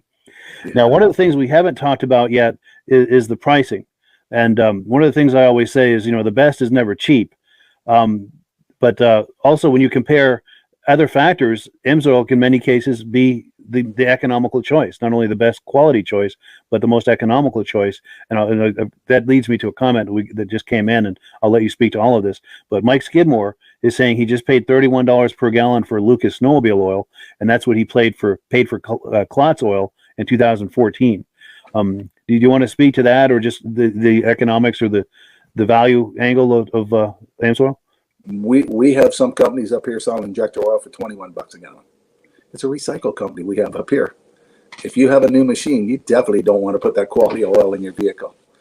But AMSOIL is cheaper than the manufacturers. If you went to a Bombardier shop and asked them how much their gallon of oil is, Bombardier sells theirs for about $69 a gallon.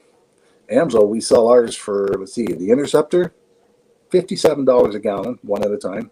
If you buy a case of it, $227. Now, later on, Mike and I will talk about the preferred account. Preferred, you buy directly from AMSOIL. Instead of paying $227, you pay $166. That brings it down to like $44 a jug. Yeah. So that's only $10 more than what he paid for that Lucas. But look at the quality difference you're getting in the product. More performance, more horsepower, longer engine life. Yeah, you're getting the best available oil at a very reasonable price. Yeah. And if you have the older type machine where you don't need the Interceptor and you don't have a race engine in it, so you don't need the Dominator, you just need the injector oil. Our injector oil is $188 for a case, and your preferred price is $130.39. That brings it down to less than $34 a bottle. Yeah, so you're still getting a good quality product, but yeah, we're comparable to the other products out there that are performance product. Yeah. But we're cheaper than what the manufacturers are. Nice. So it's a very strong value proposal there. Yep. Yeah. So I guess that's a good segue now into the preferred customer program. I'm going to pop a graphic on the screen. And I think in the past you've told me that it's very similar to a Costco membership where it's a one-time $10 fee, but that fee gives you instant access to the deepest possible discounts that AMSOIL has to offer, as well as some other things. In fact, I'm going to pop that on the screen. Yeah, why buy directly from a retailer that's carrying the product? You can buy directly from AMSOIL. You can get a preferred account. They have an introductory for $10. You get a 6-month membership to see if it's cost efficient for you. And most people find it really is cost efficient because you can save almost $50 on a case of gallons. And most people, no one snowmobiles by themselves. So they usually tell their buddies, hey, I'm going to order a case. You want one too? So they save $100 on 2 cases. But by being a preferred customer, you save almost 25% on all the products you order.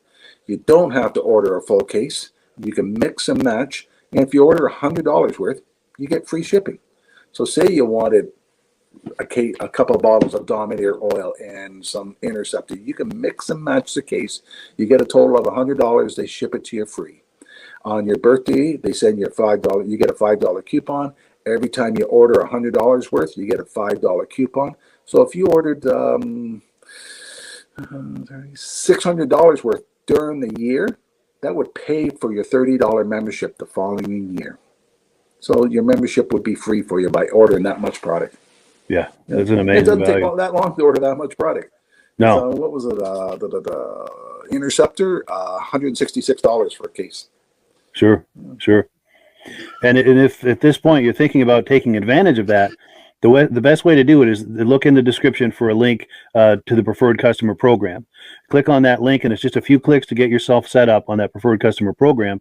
And then you can go shop on the website. And since you've clicked the boxes for the preferred customer program, anything you order now is going to give you that deepest level of discount that's available to you now as a preferred customer. So now you select your items and you make your order, and you're probably going to save more than your $10 investment right on that first order. Yes. So you get your savings right away. It's an incredible value. Yeah. So and also the other thing too is in clicking that link, you're signing up under Rob and I. And in the interest of full disclosure, I'm signed up as an AMSOIL dealer under Rob. So when you order through me using that link in the description and using my dealer number there, Rob and I both benefit.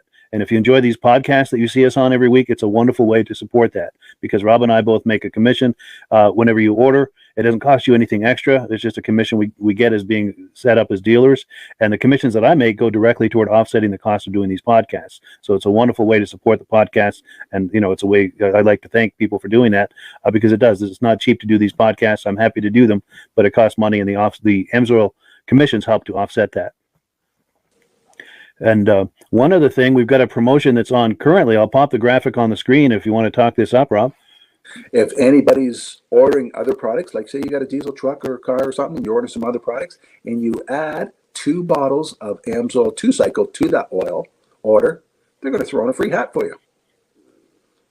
Nice. You just got to use the promotion code CCO123ATS, and it's good till January 31st. Yeah, so there's a couple more days to act on that. Yeah. And there's a certain part of the order process where we'll ask you for the dealer number of the person who has referred you, and you'll see my number there on the screen, 304-555-94. I'll ask you to please enter that number. That way Rob and I will both get credit for it. And we do thank you so much in advance for doing that. Yep. And a lot of people send me an email and said, well, what is the price of something? If you click on to the bottom of Mike's thing, there's a thing on there where you can click and you can get a free catalog from AMSOIL. Yes. And inside the catalog, where you open it up, is the 2-cycle oils. And it tells you what the retail price is and what the preferred price is. And it tells you 1 bottle or 1 case. So you know ahead of time exactly what you're paying for all the AMSOIL products. Yeah, for sure. And speaking of AMSOIL products, look at this wide range of products that AMSOIL has to offer. All of these products are in that catalog, and it gives you a chance to sit there at your leisure and flip through the catalog and see what, if anything, in there is right for you. Yes. AMSOIL has a complete line of products for everything, right from gas engines to diesel engines, forklifts, compressor oils, automatic transmission fluid. One product that's not on that picture, Mike, one of my favorites, is the AMSOIL 75W90 gear loop. There we go. Have you ever tried to change the oil in the rear end of the car at home? I know the shops all have pumps and all that, but if you're doing this at home and you have a regular bottle like this and you're trying to fill up a rear end, you don't have any room to tilt that any higher than that. This bottle, you put it up, you squeeze it, and 100% of the fluid comes out of this bottle. What a neat idea for filling rear ends, transfer cases, automatic transmissions, stuff like that. And all our products like that come in that. I wish our 2-cycle would come in it too, but it's more money for that style bottle than it is for the regular. Sure. That's a really innovative approach to that, for those awkward angles like that. Yes. At the next car show, we got a rear end sitting there, and we got 10 of those bottles with water in it. And people are going to try and realize how easy it is to fill something like that instead of using the old-fashioned bottle, trying to tip it and fill it in. Yeah. I imagine there's a whole lot of profanity involved trying to do that. Oh, you waste so much. Making a mess. And, yeah, for sure.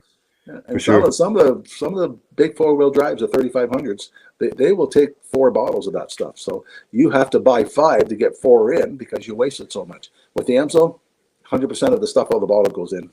It all goes in, yeah. You get the right angle, you stuff that little nozzle right in there and just squeeze the bag until it's empty. Yeah. If you spill anything, it's 1 or 2 drops. Yeah. As opposed to ounces of it. Yeah. For sure. That creates an extra value as well. Yeah. And since we're talking about the automotive product, AMSOIL's 5W30, 20W30, all the engine oils that AMSOIL has is warranted for 25,000 miles or 1 year. Most people change their oil at 3,000 or 5,000 miles. And the reason they do that is because the petroleum oils, they oxidize. They form carbons, gums, sludges, varnish. They don't wear out. They get contaminated. That's why you got to change the oil at regular intervals. Synthetic oil, it was designed by a guy that was a jet aircraft pilot. And one day when he went to work, he asked his boss at work, why does my jet start when it's 40 below zero and my car won't? He says it's the synthetic oil. So once he found that out, he started investigating and designing the oil for the automobile industry. And when he first we were the first oil to be AI approved back in 1972. Mobil 1, them couldn't pass the test. None of the other products could pass the test. And all the other oil companies still were changing oils at 3,000 miles. And AMSOIL, when they first came out in the market, they said 25,000 miles or 1 year. Castro and everybody else phoned our president up and said, you guys are going to be sued. Why are you doing that? And he said, well, we've tested our oil and we can go further than that. Wow. So AMSOIL, since 1972, has been promoting 25,000 miles or 1 year oil changes. And people are amazed when they pull my stick out of my truck and the oil is so clean inside because it doesn't form any carbons, gums, or sludges. And by putting a synthetic oil in the car, it's the same benefit as the snowmobile oil. Cuts down friction and drag. Less friction, less drag. The oil runs cooler. For every 10 degrees you drop your oil temperature, doubles the life. Wow. And for every friction and drag you cut down in the engine, gives you better gas mileage. So you're going to get longer oil changes, better gas mileage, less friction, less drag, engines that last longer, and you're going to get more performance out of the car. And the average truck, you don't buy a new truck now for under $70,000. Yeah, big money. A lot of people at 100,000, 200,000 are looking and trading their trucks. Mine's in kilometers, so mine's 1,300,000 kilometers, 800,000 miles, I think that is. And it still runs like a charm. Now the carpets wore out, the seat's got a spring sticking out of it, but it's a 6-liter. They're not popular for lasting very long, and it still runs like a charm.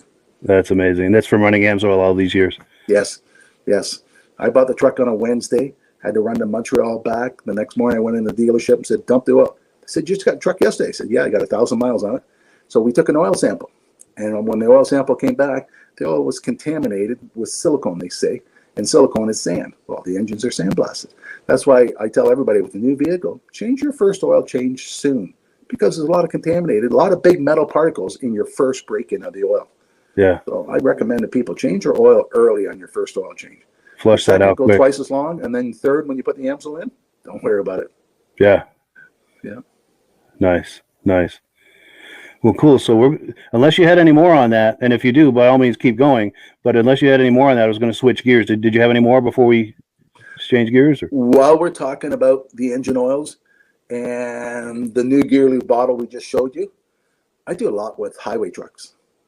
Some of these trucks take 48 quarts of oil. And when you're trying to sell them a $15 quart of oil, you got to prove to them they're going to save money.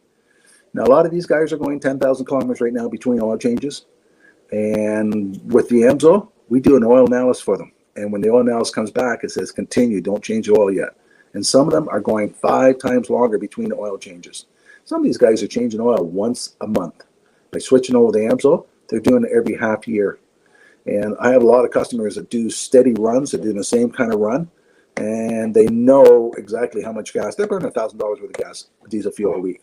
If they got a 10% increase in fuel economy, that's $100 a week they're saving in their pocket by switching. Yeah, that's significant savings. Yeah. One of my customers was delivering home fuel. Now they got their oils free for their truck, and they came and bought AMSOIL off me because one Christmas day at 10 below, the trucks wouldn't start, and somebody needed home fuel. He says by having the AMSOIL in it starts right up, and they got an average. They're the ones that got the average of 10% increase in fuel economy. So it was cheaper for them to run AMSOIL and buy it off me than to put their brand of company oil in.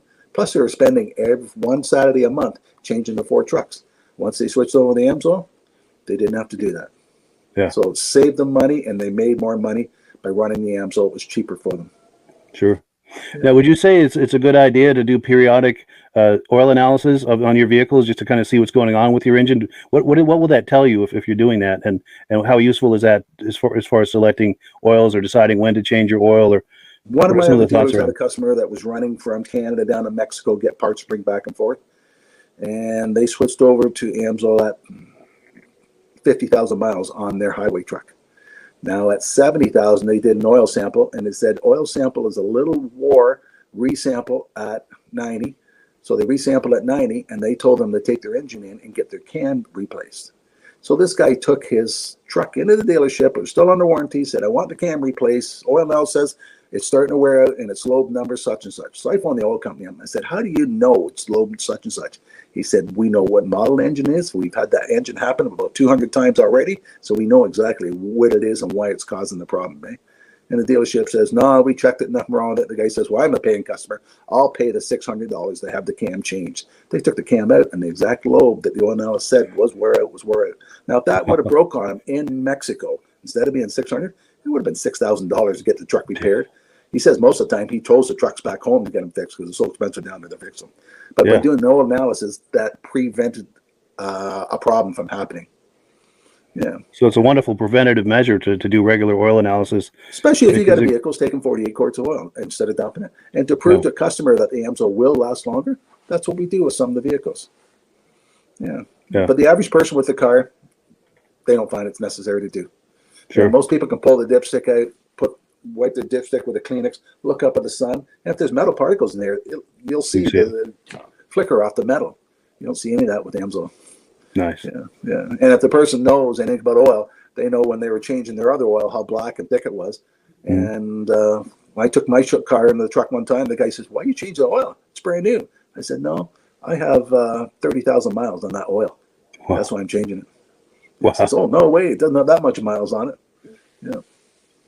That's impressive. I have all my friends come. Can I get your used oil? My car uses oil. Can I have your used oil? Yeah, the gift that keeps on giving, right?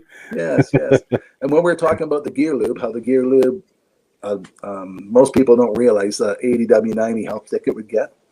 And I get a lot of highway trucks get a better fuel economy by changing their gear lube. AMSOIL's gear lube has a 500,000 mile extended warranty on the oil. Most highway trucks are changing every 50,000 miles. AMSOIL's 500,000 miles with their gear lube. That's amazing. Yeah, so it's a big savings for a highway truck. Yeah, for sure. Over time, that you really save a lot of money. Yeah, that's impressive. Well, cool. So in a moment, we're going to talk about the business opportunity at AMSOIL, but I'm going to transition into that with a quick announcement. And that is this. A little while back, I got this award from AMSOIL. I'm going to try to get it right.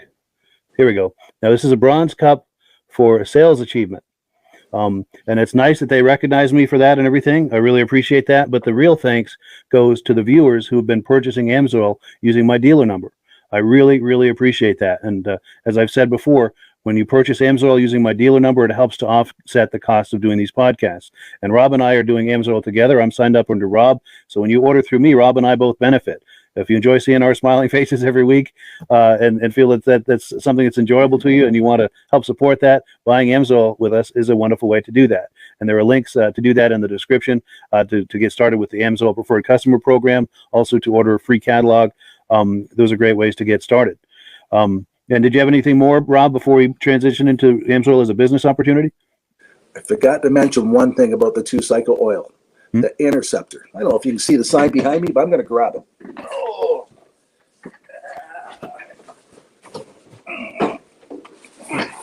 You see that on the screen, Mike? Yes. Okay, it's called Run on Freedom. AMSOIL came out with this program to recognize a manufacturer can't tell you, Bombardier can't tell you got to run Bombardier oil, you don't have a warranty. If they do that, they have to give you your oil free. It's a modest act down in the States, it's called or something. So AMSOIL came up with this plan to let people know that a manufacturer can't say you got to run the oil. So AMSOIL, if you buy a brand new snowmobile, they'll give you a 1-year warranty. If you buy a brand new snowmobile and you put AMSOIL in the machine and you fill out this card, you can get a 2-year warranty from AMSOIL. So if anything happens to your snowmobile the second year, AMSOIL is going to cover it because they believe their oil is so much better than all the other ones on the market. And that's a great marketing plan for us. Yeah, the other for sure. manufacturers aren't happy with it. They're trying to say, you can't warranty our machines. Well, we know our oil is better than your oil you're selling, and we're going to prove it to you. And even if the person's machine's 1 year old and they start switching to AMSOIL, we'll still give them 1 more year warranty. That's amazing. Yep. That's what they call putting your money where your mouth is. The Yes. proof in the pudding, so to speak. Yep. Very cool. Very cool. So yeah, unless there's anything else, did you want to? Shall we transition to the business opportunity? Or Okay. Okay, let's transfer over. sure. So yeah, as we were saying, I'm signed up under Rob as a dealer, and if you sign up under me, Rob and I are both available to you for coaching and support, and each of us brings a significant amount to the table of value to you as someone signing up for AMSOIL. And I'll give you an example. Rob's been doing AMSOIL for over 40 years. He knows all of the products ins and outs. He knows all of the different business models that you can do with AMSOIL. And the one thing that he's especially strong at is selling AMSOIL at events. You think of car shows, cruise nights, snowmobile shows, boat shows, any sort of event or race or something. Rob is really good at selling AMSOIL at those events. And so Rob is available if you're curious about that. If you enjoy going to those types of events and races and things and thinking about trying to monetize that selling AMSOIL, Rob is the guy to coach you with that. And when you sign up under me, you get Rob and I. What I bring to the table is I do a lot with social media, and I can help coach you on how to generate AMSOIL leads on social media. I also have places that you can post to right now. So you don't have to reinvent the wheel, creating your own pages, social media pages and things. I'm not saying it's a bad idea to do that. It's a very good idea to do that. But I've got places you can start posting right away. And if you, let's say you create a new page, it's a place to promote that page. And I've got a lot of little details, ins and outs on how to get on the right side of the Facebook algorithm. If you're thinking about doing a YouTube channel or a podcast, I can help you with that because I've been doing this. A lot of things Rob and I both bring to the table that is uniquely available to you. That it's not available from other AMSOIL dealers. And that's not to knock other AMSOIL dealers, but Rob and I bring something very unique to the table if you're thinking about joining AMSOIL as a dealer. Anything to add to that, Rob? I have dealers from California, Florida, BC, all over that I help. So with email, it's really easy to help dealers. We're available 24 hours a day. Yeah, you don't have to live right in my own town for me to help you. Yeah. It's true. With a phone and email and so forth, it's very easy to be in contact and give coaching and support. And yeah. And in a moment, I'm going to show a clip of Rob at a vintage snowmobile event, or I don't know if it's modern or vintage, but a snowmobile event. And you'll see the setup he's got. It's a very impressive setup. Now, the nice thing is this is what's possible, but you don't have to start at that level. You can start as simple as walking around like you see Rob here with an AMSOIL hat and a shirt. And do you want to talk us through that about, people will approach you when they see you wearing that? Yes, and ask the clothing pays off so much. I could be in a grocery store and a person comes up and says, "Do you know somebody that sells AMSOIL?" Because I'm wearing the clothing. And I have the logos on my vehicle, and I come out of a parking lot and there's somebody standing beside my car, and I'm thinking, did they hit my car or something? What are they doing? The person said, "I've been waiting 10 minutes for you to come out. I don't know where to buy AMSOIL." That's the biggest problem with AMSOIL. People don't know where to buy it. So by seeing my clothing or my logo or something somewhere, they're waiting to find out where they can buy it from. And that's when I set them up as a preferred account. And that's a modest investment too for a dealer, to get a hat and a shirt, maybe a couple of magnets for your vehicle. You probably do all of that for under $100, and now you've got people approaching you. And if you sign up under Rob and I, Rob is going to coach you on what to say to these people when they approach you, how to use that, to take that conversation to the place of turning into a solid lead or possibly even a sale and becoming a regular customer for you. And it's just a wonderful thing. It's just a great way to start this AMSOIL business is to get a hat and a shirt and a magnet for your car, and just let it come to you. And as you get going, then you can, do like what Rob is doing at these shows. In fact, let me pop that video on the screen. We're going to see Rob, and he's talking with a mutual friend of ours. This is Gary Porter. He does the Snowmobile Sessions a podcast, which is a wonderful podcast. There's a link to it in the description. If you like snowmobiles at all, please visit our mutual friend Gary Porter. He does a wonderful podcast. Let's take a look at. He sure does. Yeah, he's a great guy. But yeah, let's take a look at Rob and Gary hanging out at a show. Let's take a look. Snowmobile Sessions Live. Enjoy the ride. It's a journey for life, and I'm your ride. Hang on. We got Rob the Oil Guy. We say hi to Rob the Oil Guy. Rob the Oil Guy, how are you? Good. Are we live today? No, you're not live. It's pre-recorded. Oh, Memorex. It's Memorex. I can't get live to work. How's the show been, bud? You know what? This afternoon we were swamped. It was stupid how many people was here. Some people have been out on their bicycles or skateboards or something today. It was packed. But it's supper time, so let's calm down and we get a chance to have something to eat ourselves. That's great. That's great. What's been the hot seller for you at this year's event? Oh, the Interceptor is always one of the biggest sellers. It's the trail riding machine. It gives you more horsepower, more performance, longer engine life. So that's what everybody wants. And it's cheaper than buying factory oil. And it outperforms them. That's great. But some of the young kids, they still think they need the racing oil. It's mainly for racing applications. The Interceptor is 98% no ash, so with the exhaust valves and all that, you have no problem. But the Dominator is only 91, so it will dirty up your valves if you hit a bumpy trail. Right. Wow. So if you want to change your plugs, you can run the Dominator, but it's a race oil, right? Mainly for racing applications. That's cool. And you hooked me up with some 100-to-1 premix, which is awesome. Yeah. The Sabre. I just like the name Sabre. One of these little bottles for 5 gallons of gas Yeah. will give you more protection than what the other brands, still I won't mention it, at 32-to-1. This gives you more protection. Exactly. I'm going to be running that in the Mercury Force next summer, and I will be running my leaf blower in the fall for sure because I want to test that too. Yeah. So you got to start should be chainsaw good. soon, don't you? Yeah, I do too. That's right. There you So go. okay, we will be in touch with that. Thank you for your time, Rob, the oil guy. I need an extra one. I need an extra one. Thank you so much. I don't drink it. Well, maybe I'll start. Hey, have you got But achy here, bones? what's that? Here, I'm going to come back and grab it, okay? I'm just going to take a walk. I'll be back to grab that. Thanks, guys. Yeah, the good times at the snowmobile show. Yes. Yeah. But that's the thing is, Rob's been doing this, as you can imagine, for quite a few years, and it's taken a while to build up where you can have that big kiosk and display there. So I guess the point I'm trying to make is, if as a new AMSOIL dealer, you don't have to start out at that level. You can start off, like we said, wearing a hat and a shirt and getting some conversations going. But over time, if you find that it's working for you, you can maybe start with a small display. And as that grows, get a slightly larger display. And over time, you can get to the point where you've got a display like Rob has got there. Yeah. 90% And Rob of the wouldn't. time, I only have a 10x10 booth. Wow. 90%. But that there show, we had 12 dealers working at it. Really? Wow. Nice. And you wouldn't do all of that if it wasn't profitable, to set up a display like that and do all of that. So it's very much worth your while to do that. Yeah. And a lot of times when we go to some shows, I just open a tailgate and I just have products sitting on the back of the tailgate with the flag up. And I go around and see the show myself, and then I sit there in a lawn chair. So and a lot of times, some of the shows only charge me $5 to come, like on a cruise night or a vintage snowmobile show. Yeah, they'll say, give us some prizes. You can set up a free booth. Yeah. That's cool. So even just, with some items on the tailgate and an AMSOIL flag, people will approach you and ask you about AMSOIL, and it's an opportunity for you to have that conversation to try to sell some AMSOIL or sign them up as a I make sure customer. I park right beside my buddies that are already all using AMSOIL already. Nice. And they all have the AMSOIL decals on their vintage machines. Sure. So when their friends come over, they send the guy over and say, this is where we get our AMSOIL from. Nice. Yeah. So that's, and if anyone who's thinking about that, and if you enjoy car shows, boat shows, anything like that, snowmobile shows like Rob and I do, it's a wonderful way to monetize that. And just imagine putting down the tailgate of your pickup and having a few AMSOIL items on there, maybe an AMSOIL banner flying.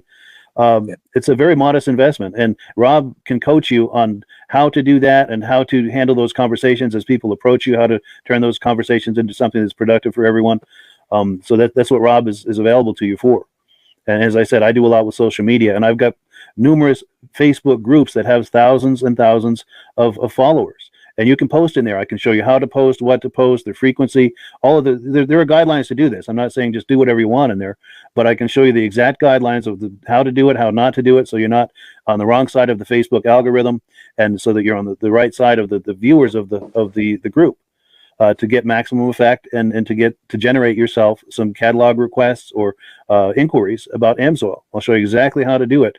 I encourage you to create your own Facebook page, and I can show you how to leverage that into what I was just talking about. But you can start this without a Facebook page or any presence on Facebook other than your own personal profile. And I'll coach you through how to at least get started putting your stuff in front of my audience, and then show you how to build an audience of your own and how to work that as well. And if you want to get into doing video like we're doing now, I can help you with that. I do a lot with social media. And I have muscle car groups, exotic car groups, and I've also got one called Wheels, Keels, and Snowmobiles, where anything with a motor, anything with a gas motor is fair game. Yeah. And that's got like 15,000 fans. So you can be posting in there right away. And like I said, you can't just do whatever you want in there. I'll give you the guidelines, but the guidelines are to help you so that you're not getting on the wrong side of the audience or the wrong side of the algorithm. And I'll coach you on all of that. So when you sign up for Rob and I, you're getting both of us, and things that things that he and I both have unique to offer that may not be available to you from other AMSOIL dealers who would like to sign you up as a dealer. And again, not to knock them, but Rob and I each bring something very unique to the table that could be very useful to you as an AMSOIL dealer, as a new AMSOIL dealer, to help you get started and get some momentum, get off on the right foot. And I'm the very first one to tell anybody, AMSOIL's not a get-rich scheme. But Sure. if you're interested in making an extra $100, $500, $1,000, or $10,000 a month on a part-time base, it's available with AMSOIL. Yeah. It's actually available to do. Yeah, and you can start with a very modest investment and you can grow into it. Yes. You know, Yes. let's say you do it and you've been doing it for a few years, you could get to where you're doing easily a few extra $1,000 a month. Yep. And you could get to the point where, hey, maybe I'll do this full time. Yes. And if you're like us and you enjoy boat shows, car shows, snowmobile shows, how would that be a full-time income where you're just going to shows all the time? You know, that's Do a what you dream. like to do. Yeah, for people like Rob and I, that's a dream. Yeah. Yeah. Yeah, a dream And come true. AMSOIL has a number of divisions you can go towards. I've got one person, all he does is sign up preferred customers. He offers people the very best possible price to buy the AMSOIL. He doesn't have any AMSOIL at his house. He doesn't sell it to anybody else. He just gives out catalogs, and in the catalogs are two prices. He tells them sign up, order it themselves. So every month he gets a computer printout saying, here's all the people that order, here's your commission check. And then I have other groups of people that only do retail and commercial. I got one guy, all he does is small engines. Well, he's into landscape companies. So he goes around the landscape companies and small engines and signs them up. And like a snowmobile shop, if you sign up a snowmobile shop, the AMSOIL will give them a 30-day payment plan. They buy $450 worth, they get free shipping. And the reason they like carrying the AMSOIL product, because AMSOIL will put them on their locator. So if you have a small engine shop and they buy $450 worth, you send a picture of them into AMSOIL. And anybody within 100 kilometers goes on the AMSOIL site, looks for oil, a picture of their shop comes up. Nice. No other oil company does that for their customers. So they like having service that AMSOIL offers to them. Yeah, that's a huge benefit right there. Yeah, yeah. And if I got one guy, he's got a retail account that orders $50,000 worth 4 times a year. Wow. He gets 10% for a profit check and 10% towards his commission credits. Yeah, that adds up. That's a part-time job for him. That's amazing. Now, commercial accounts, you only get 5%. But a commercial account just doesn't buy a case of oil. They buy do volume. drums. Yeah. Sure. Yeah, most of the skid steers and backhoes, and we got a lot of guys with logging equipment. They take 3 or 4 drums to fill that piece of equipment. Yeah. And I'm glad you brought that up too, because there are quite a few different business models for someone who wants to do the AMSOIL business. We just talked about a few here. You know, Rob does a lot with the shows. So if you like shows, that's one business model. If you like to do things online like I do, that's another business model. And then he talked about the commercial accounts, the retail accounts. There are a number of different business models. So if there's something that you specialize in, or if you have certain types of contacts that are available to you, contact us and we'll help tailor a business model to turn that into an opportunity for you. Yep. Yeah. Well, cool. Can you believe I we've like been? working Go on ahead. the categories. Yeah, for sure. You're active in all of the categories. Yes. That's Yes. cool. And a person says, the guy you're talking to is a wealthy millionaire. How'd you get him to sign up under AMSOIL? I said, do you keep your options open on how you make money? Yeah. The guy says, yeah. I said, well, here's my email. Send me an email. So before I get home from the show that day, I got an email from that guy saying, what are you talking about how to make money? I'm interested. The guy's a millionaire.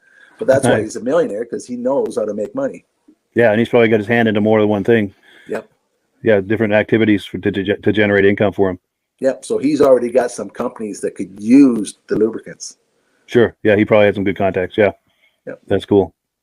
Very cool. Well, yeah, if you can believe, we've been talking about AMSOIL here for almost an hour. We're about to wind it down, but any final thoughts, Rob, before we do that? You know what? It's a fun business. I worked for General Motors for 30 years and 5 days. And they came up to me and said, do you want an early retirement? And that was on a Monday. Do you want to retire on Friday? I said, I sure do. They said, don't you want to go home and talk it over with your wife? I said, no, she's not retiring. I am. But I had a mother at that time that was sick and needed my help. Yep. So I took the opportunity. But if it wasn't for the AMSOIL business, I wouldn't have been able to have the opportunity to take that option. Yes. And I was 48 years old when I retired from General Motors. Because of the extra money, AMSOIL gave me the opportunity to do that. Yeah. And that then gave you more time to work on AMSOIL and to build that up as well, I imagine. Yep, yep. So Sure. now my daughter wants to know when she can have the company. Oh, nice. Nice. Yeah. Well, she's working on it now, so Good. So she's already involved. Wonderful. Yeah. Now we've got a comment that's come in. My good friend John Spranger Jr. says he's been using semi-synthetic oil. Do you have to drain it all out before using the AMSOIL? No. If you're running petroleum oil and you have 20,000 kilometers on your vehicle, we do recommend to put a flush in. Take the filter off, put a cheap filter on, add a kind of flush, let it run for 20 minutes. That way the oil starts off in a clean engine. If you're running a semi-synthetic, the engine should be partly clean. You shouldn't have to run a flush. Yeah. The people that have 80,000 kilometers in their car and they put 100% synthetic in and they phone me and say, my car is using oil now, I tell them, well, take your filter off, put another filter on, because the synthetic oil will naturally clean the inside of the engine, and a dirty oil will burn. But if you're running semi-synthetic before, you should be pretty clean. Good. Another question I meant to ask you, and I'm glad that reminded me of it. So I've got a 1992 Ski-Doo Safari. It's got the 377 with the oil injection. Yes. It's got injection oil in it. Should I drain that before I put AMSOIL injector oil, or can I put that in with the existing injector oil? And if it was the middle of the summer, I would say, yeah, take it out and put AMSOIL in, because you'll notice the benefit of AMSOIL right off the bat. But this time of year, no one wants to do that. AMSOIL will mix with any other oil you have. So just top it off and keep going. Yep. Wonderful. Yeah. And a lot of people have snowmobile and they're running AMSOIL and they're in the middle of nowhere and their light comes on, they got to add oil. You can add any brand you want to AMSOIL. It's going to smell a little, but it's not going to do any harm. Won't do any damage. Okay. Yeah. Oh, and then you can't do that on. Sure. Now, John Spranger Jr., who made the comment earlier, he's specifying he was talking about a snowmobile as opposed to a car. As far as, and this was the original question, using semi-synthetic oil, does he have to drain it all out before using AMSOIL? And he's talking about a snowmobile. No. Okay. Good. No. Good. No. And John, we thank you for those questions, by the way. We really appreciate that. Yeah, John's a good friend of mine, and he's been with the podcast from the very beginning, and we've been corresponding from the very beginning as friends, and finally had a chance to meet him. He's out in Wisconsin, but he was over the holidays. He was visiting family here in Vermont, and he wasn't too far away, so we got together and had lunch one day, had a really nice visit. I had a chance to meet him and the missus, and we had a really good time. Whereabouts in Wisconsin is he from? Eland. Okay. Yeah. Okay. I'm heading to Duluth this year. Duluth. Oh, nice. Superior, Wisconsin. Sure. Is that an event or something? Or AMSOIL 50th anniversary party. Oh, no kidding. Yeah. Very nice. Well, good. That sounds like a great time. Yeah. So cool. So unless there are any final thoughts here, we're going to give the last word, as always, to AMSOIL. We've got a little AMSOIL video that Rob and I made a few months ago. Anything else before we transition to that? Or? No, that's a good video. I like that. Yeah, that was fun to make. Yeah, that was fun. Well, cool. Well, thank you, everyone, for watching. We really appreciate it. Appreciate your coming on and being a viewer. And we thank Rob for being here tonight. And thank everyone who's either considering purchasing AMSOIL under Rob and I or becoming a dealer. And also we thank the people who have been doing that along as well. We thank you so very much for that. And have a wonderful evening. Mike. All right, you too. Take care. Hello, everyone. This is Rob and Mike. How you doing today, Rob? I'm doing good. Mike, yourself? Very well. Thank you so much for coming on. I appreciate it. Now, today, we're going to be talking about AMSOIL. And in a few moments, we're going to show you how you can get the deepest discounts, free shipping, and free gifts when you order your AMSOIL products through us.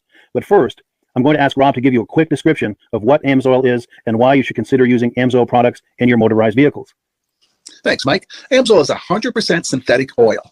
Everybody uses AMSOIL for a different reason. Some people like the benefits that AMSOIL is warranted for 25,000 miles or 1 year. The reason we can do that is because AMSOIL doesn't oxidize. It doesn't form the usual carbons, gums, sludges like petroleum oils do. That's why we can keep it in the engines longer. Petroleum oils never do wear out. They oxidize themselves. That's why they have to be changed at 3,000 kilometers.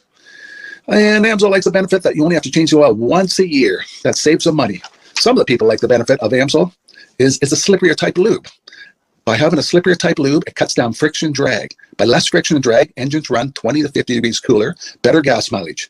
Now, AMSOIL says 25% more protection than the industry requires is in the AMSOIL bottles. My average customer gets about 10% increase in gas mileage. That's a big savings. Yeah. And by cutting down friction and drag, for every 10 degrees you cut down the friction and drag, doubles the life of the engine.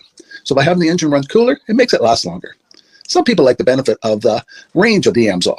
AMSOIL's flash point is 425 degrees, and it pours at 50 below zero. Wow. If you ever try petroleum oil when it's 10 below, it turns to honey. And in the summertime, petroleum oil thins out. And once it thins out, that's when it starts breaking down. So Amsol's an all-season oil, can give you better gas mileage, longer engine life, less maintenance. It ends up being cheaper over a year's time running Amsol than it is petroleum oils. That's amazing. That's amazing. And Amsoil is available for pretty much any motorized vehicle, anything from lawn equipment, cars, trucks, boats, ATVs, motorcycles, snowmobiles. Yep. And a lot of people phone me up and say, well, what's the benefit of our gear loop? Exactly what I told you about the engine oil. It pours in cold weather, it runs cooler, makes the equipment last longer. And they say, well, what's the benefit of the small engine? Same thing. Makes the engine run cooler, last longer, better performance. So it saves on all the applications that Amsoil has available. Wonderful, wonderful. So yeah, let's talk now. Hopefully this has convinced people to think about maybe joining us in the Amsoil experience. Let's talk about some of the discounts and free shipping and how that all happens. I'm going to pop a graphic on the screen. And yeah, by all means, if you want to talk people through how this preferred customer program works. Amsoil has a number of different programs. One of our main ones is a catalog customer, where somebody can order directly out of our catalog. If they order out of the catalog, they order $100 worth, Amsoil will ship it right to their house. But our best program is our preferred customer. For only $10 for 6 months, you become a preferred customer, you save 25% on all the product. You order $100 worth, they're going to give you free shipping. You don't have to order a whole case. You can mix and match. Say you want 4 bottles of small engine, 7 bottles of 5W30, and a couple of gear loops. You can mix and match. You can order 1 bottle at a time if you want. There's no minimums, no maximums. By being a preferred customer, you save over 25% on all the products you're going to buy. Amsoil sends you extra gifts, a $5 gift certificate on your birthday, $5 when you renew your account, and stuff like that. So it's a good way to save on some of the products you want to buy. For sure. Yeah, it's an incredible value. And this is the deepest level of discount that anyone can get when ordering Amsoil. Is that correct? It is. Wonderful. So let's take people through the step-by-step experience of placing an Amsoil order. Then that would include signing up for the preferred customer preferred customer program, so they can receive those deepest levels of discount. So let's go to the website. This is what the website's going to look like. These are some screenshots. Once you go to amsoil.com, there's a link in the description, or you can just type that into a browser, amsoil.com. This is the page you land on. At the upper corner of the page there, you see how I've circled in red. That is the link to click, the Join Now link. That will take you to the preferred customer program page, where you can take advantage of all these discounts and free shipping and everything that we've just been talking about. This is what that page looks like. In the lower right, you're going to click Join Now. This will pop up. You select the duration you'd like, whether it's 6 months or 12 months, and click Add to Cart. Now, once this pop-up goes away, you'll be back on the main page. And the upper left, you'll see where I've got that red arrow. It says Shop. Now you can start shopping for products, and on your very first order, you're going to get these discounts and the free shipping as long as it's over $100. You'll get all of these benefits right away. So once you click Shop, it's going to take you to the product page. There are different types of oils, lubricants, so on and so forth. For the benefit of this exercise we're doing now, I'm just going to click motor oil. It shows different types of motor oil. Let's click gasoline. Now this takes us to an item. It's their synthetic motor oil. And you can see the item there, and there's choices for different viscosities. But take a look at the price. Let's take a closer look. Let's zoom in. But if you've joined the preferred customer program first, you're going to automatically get the deepest levels of discount. That's what we're looking at here. You're saving $3.80 on that quart of oil. Instead of paying $16.29, you're now paying $12.49 for that quart of oil. That is the deepest level of discount you can possibly get. And then you just add the quantity that you'd like. You select any other items that you're thinking about, add them to the cart. And once you click Add to Cart for the final time, you're going to see this come up at the top of the screen. It's going to show your items and your the total that you're at so far. Pardon me. And then you just click View Cart in the upper right, and that'll take you to your cart. Take a close look here at the upper right. That blue box shows that you're getting free shipping. You're eligible for free shipping on this order because it's over $100. That little yellow box shows that you've got the preferred customer membership on your order. That gives you the deepest levels of discounts for the next 6 to 12 months. And then below that, you've got the items that have been selected. For the exercise here, I selected 9 quarts of the signature series, but that brings us up over $100 for the free shipping. We're saving $34.20. And if you're ready to finish, you click Checkout Now, and that takes you to this screen here. If you haven't signed up with an Amsoil account at this point, just click in the lower right to create an account, create a new account. It's going to ask you for some basic information, name and those types of things. Now let's take a closer look. You'll see this gray shaded box. This is a very important box. This is going to ask you if someone has referred you to Amsoil. And if so, please enter my name. My name is Mike Lapierre. It's spelled right there on the screen for the correct spelling. And also the referral number, 304-555-94. That's how you make sure that Rob and I get credit for this. Now, in the interest of full disclosure, I've signed up for Amsoil under Rob. So when you order using this referral number, Rob and I both benefit. So if you enjoy these podcasts that we're doing, this is a wonderful way to support the podcast, because when you order using this referral number, Rob and I both benefit. And the commissions I make go directly toward offsetting the cost of doing these podcasts. So I thank you in advance for that, for using my referral number. I very much appreciate it. And once you've done that, you just go into the next screen to enter your payment information, and you're done. Now, once you've placed your order that's over $100, and that order includes your Amsoil preferred customer program, you are now eligible to get a free DVD from myself. Now, this is going to be either a muscle car DVD or a vintage snowmobile DVD. Use the email address on the screen, wkspodcasts@gmail.com. Send me an email. Let me know which DVD you would like me to send you, the muscle car or the vintage snowmobile DVD, and I'll get that right out to you. As you're typing in that email, in the subject line, be sure and type in capital letters "free DVD requests" so it stands out as I'm checking my email, and we'll get that right out to you. So I guess the last thing, Rob, that we wanted to talk about is if someone is considering AMSOIL as a business opportunity. Yes. If anybody has a retail or a commercial account and they would like to buy directly from AMSOIL, just send Mike a line. He'll show you how to set up and you can buy directly from AMSOIL. But if you are interested in starting your own part-time business, a part-time business that can grow into a full-time income, Mike and I will show you the AMSOIL marketing plan. AMSOIL has a large selection of products that cover almost every application. So it doesn't matter if you're into snowmobile, boating, or ATVing, or hot rods, we have an oil for every application. It's a fun type business. That's I really enjoy doing. Where else can I go and have fun and make money doing it? And Mike and I are here to help you all the way along. If you need any help on how to promote or to find new accounts, we're here to help you. For sure. So when you sign up under that number, this 304-555-94, you're getting Rob and I as a team. Now, Rob has been doing AMSOIL for 40 years. Can you believe that? 40 years. So he knows every aspect of this business, and he knows all of the ins and outs of the products. So he'll be able to help you with any kind of product questions or any kind of questions to show you the different business models that you can do with AMSOIL. And then the other thing that you get when you sign up under me is I've got a strong background in social media. So if you need some coaching on how to generate AMSOIL leads using Facebook and YouTube, I'm happy to coach you with that when you sign up under Rob and I. You get both of us as a team to help you, to coach you, to support you, whatever you need to get you off and running with this business and having fun with it. Like Rob said, it's an enormous amount of fun. If you're like Rob and I and you enjoy going to any kind of boat shows, car shows, motorcycle shows, snowmobile shows, anything with a motor, you like going to those shows, those events, those races, this is a great way to turn that into a income opportunity for you. Yes. And just by wearing my AMSOIL hat at one of these events, people come up and ask me about AMSOIL. People don't know where to buy it, and I'm there to help them, show them where they can buy the product. Perfect. Well, cool. Well, this is great. Any final thoughts, Rob, before we wrap it up? AMSOIL's a fun business. AMSOIL's been around since 1968. It was the first synthetic oil to be AI approved. Wow. Yeah. That's amazing. And that's very early in the game too, isn't it? Yes. For sure. Well, good. Well, thank you so much, everyone, for viewing. Hopefully, we've gotten you excited as we are about the AMSOIL products. We'd love it if you could join us either as someone who uses the AMSOIL products or to join the AMSOIL team as a business opportunity. And we thank you so much for viewing. Have a great day. You have a good day.